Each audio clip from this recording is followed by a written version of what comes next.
En este video vamos a responder a la pregunta que nos parece ciertamente fundamental de por qué el aborto está mal, por qué el aborto es inadmisible, por qué una sociedad que se diga civilizada, humanizada, protectora de los derechos humanos, no puede admitir ni en su legislación ni en su práctica cotidiana el aborto. Y esta es la pregunta fundamental que queremos responder. Lo primero que habría que decir es que el aborto está mal. Claro que sí, moralmente, éticamente, debemos decir que el aborto está mal. Es un acto contrario a la razón humana, contrario al sentido común, contrario al bien común. El aborto, por lo que vamos a hablar, está mal y es un acto que debe ser ilegalizado, que debe ser ilegal y que también debe reducirse lo más que sea posible. Este es el primer dato que quisiera plantear.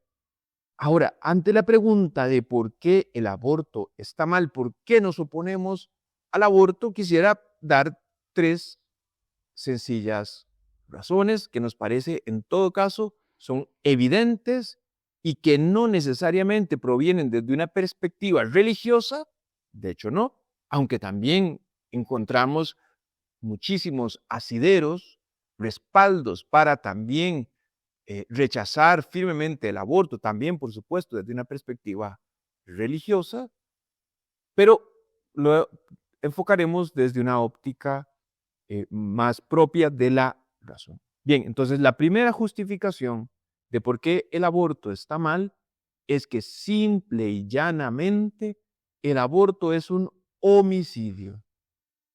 Todo aborto implica la eliminación directa de un ser humano. Nuevamente, todo aborto exitoso, si quieren agreguemos el término, todo aborto exitoso implica la eliminación directa de un miembro de la especie humana, de un individuo que podríamos decir claramente y sin lugar a dudas, más allá de la duda, es un Homo sapiens. ¿Y por qué sabemos esto? Bueno, esto es evidente en la práctica diaria, esto es evidente en nuestro lenguaje. Cuando una mujer va a realizarse un ultrasonido, no le pregunta al médico, por ejemplo, mire, doctor, ¿cuándo se va a convertir en persona mi hijo? ¿O cuándo va a llegar a ser un ser humano? No. Evidentemente, de manera natural, de manera cotidiana, una madre sabe que se embaraza de un ser humano.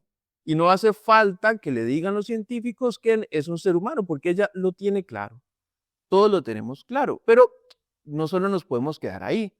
Es decir, aparte de que es evidente, notorio y de sentido común de que una madre se embaraza de un ser humano, sabemos por la ciencia, por la ley de la biogénesis, sabemos dos elementos muy importantes. El primero es que cuando una mujer se embaraza de un ser que está vivo.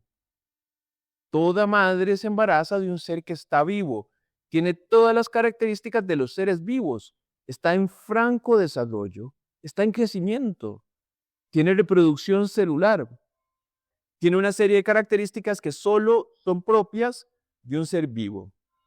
Sabemos entonces que los seres vivos se reproducen de otros seres vivos. Esto lo entendemos porque, claro, la materia humana, la materia viva, no puede venir de materia inorgánica. Entonces sabemos que es un ser vivo. Cuando una mujer está embarazada, está embarazada de un ser vivo. Pero la segunda implicación de esta ley de la biogénesis es claramente la siguiente. Todo ser se reproduce de acuerdo a su propia especie. Esto quiere decir que cuando dos perritos procrean, ¿verdad? Se reproducen, en realidad sí, se reproducen, producen un cachorro. Igual cuando se aparean dos gatos, por ejemplo, y así con las distintas especies. Bueno, cuando dos seres humanos procrean, se unen sexualmente, el único fruto posible de esa unión es otro ser humano, otro miembro de la especie humana. No es posible, por tanto, que dos seres humanos procreen y tengan como fruto de esta procreación a un individuo que no sea humano, es decir, que no sea tan humano como ellos.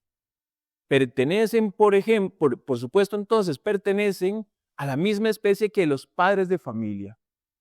Si los padres de familia son humanos, el resultado de esta unión es un ser vivo y es un ser humano. Y esto más allá de cualquier duda razonable. Más bien, llamaría la atención el hecho de que se ponga esto en duda o que simplemente se afirme genéricamente que el fruto de la unión de un varón y una mujer es un grupo de células.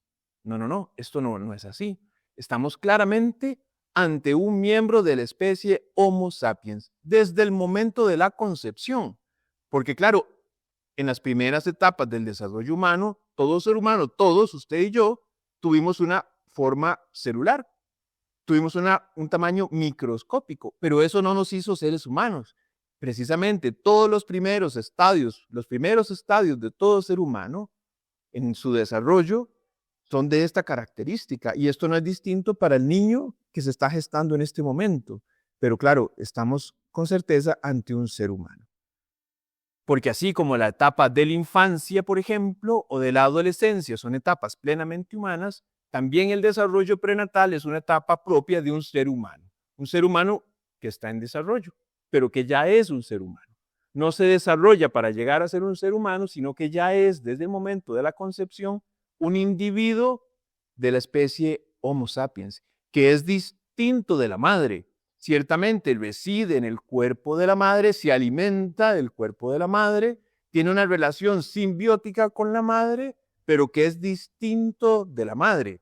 Esto es así al punto de que, por ejemplo, la placenta, que es absolutamente indispensable para el desarrollo del niño, la desarrolla el niño, no la desarrolla la madre. Quien aporta la placenta para la gestación del bebé, la aporta el bebé mismo, no la aporta la madre. Claro, nosotros creemos que desde la ciencia está claramente ratificada que entre la madre y el niño existe una relación de simbiosis, de cooperación, no de competencia, y mucho menos de parasitismo. Pero es importante saber esto. Quien dirige su propio desarrollo es el mismo niño, no es la madre quien dirige el desarrollo.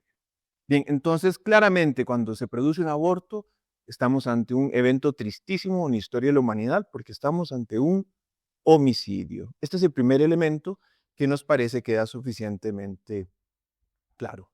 El segundo elemento es que sabemos que este ser humano que está en gestación es absolutamente inocente de cualquier crimen que le valga ser castigado.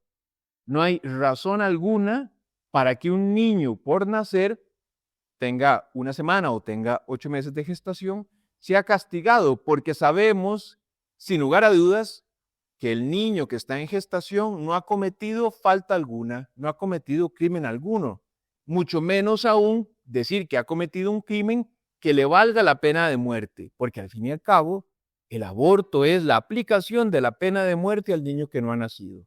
Y como hemos dicho, ningún crimen ha cometido, ningún bebé puede ser inculpado de algo. Todos son absolutamente inocentes. Por lo tanto, no corresponde que se le aplique ninguna pena de ninguna naturaleza. Y como hemos dicho, mucho menos la pena capital, la peor de las penas, la pena de muerte. Si se ha acertado en reducir la pena de muerte en muchos sistemas jurídicos del mundo, bueno, tremenda contradicción es que por un lado avance el aborto, que es una pena de muerte, para un inocente, y que por otro lado se reduzca la pena de muerte para los que son culpables. Bien, en todo caso, nosotros creemos que la vida humana debe ser protegida siempre, tanto para los que han cometido crímenes como, y con más razón, para quienes no han cometido crimen alguno. Porque ciertamente ser hijo de un ofensor no me convierte a mí en un ofensor. Y la tercera justificación que damos para rechazar el aborto es que, claro, estamos ante una víctima y absolutamente inocente, plenamente humana, un ser vivo, que además, por su carácter de indefensión, merece total protección bajo la ley. total protección de la sociedad, no solo bajo la ley, sino de la sociedad, empezando por los progenitores, por sus padres de familia, quienes son los primeros responsables y llamados a proteger siempre la vida del niño en gestación. Si eso es lo natural del ser humano, lo natural de un padre de familia y de una madre es proteger a su bebé. Hace falta, claro, que las ideologías, ¿verdad?, empujen una idea contraria a esto. Si el ser humano por naturaleza protege a sus hijos, bueno, claro, hace falta que las ideologías introduzcan ideas extrañas, ideas ilógicas, que hagan pensar que está bien dejar en desprotección, en vulnerabilidad o inclusive atentar contra la vida del propio hijo. El ser humano en gestación es un ser indefenso, necesita que usted y yo le protejamos, necesita que los sistemas jurídicos le protejan, necesita que los políticos le protejan. Y entonces, claro, de frente a ellos tenemos una responsabilidad. Lamentablemente, cuando el aborto se legaliza, el aborto crece. Y así ha sucedido en muchísimos países. Veamos el caso de Estados Unidos, que desde su legalización históricamente se han producido, por ejemplo, en promedio aproximadamente 1 millón de abortos por año. Más o menos 2.000, 3.000 abortos por día en promedio, solo en los Estados Unidos. Así pasó en la Unión Soviética, que fue la primera nación en legalizar el aborto, allá en los años 20 del siglo pasado, bajo el comunismo. Bien, y es que lamentablemente el aborto ha tocado la puerta de muchísimos países. Es un verdadero delito que se ha querido convertir en derecho. Y así hay países en nuestra América hispana que lamentablemente han legalizado el aborto, como es el caso de Colombia, de Uruguay y algunos estados en México, por mencionar algunos. Bien, entonces esperamos haber dicho y justificado por qué el aborto está mal.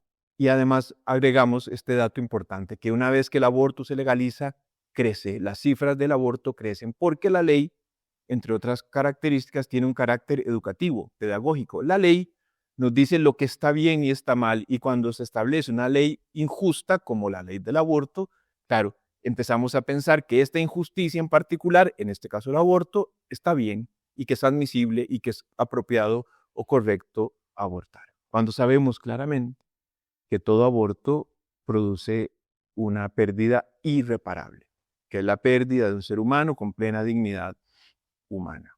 Y esto lo saben también inclusive quienes favorecen el aborto, porque al menos en ciertas ocasiones se reconoce que ninguna madre va a abortar feliz. Y esto, por supuesto, porque no hay nada más antinatural que desproteger o inclusive atacar al hijo propio.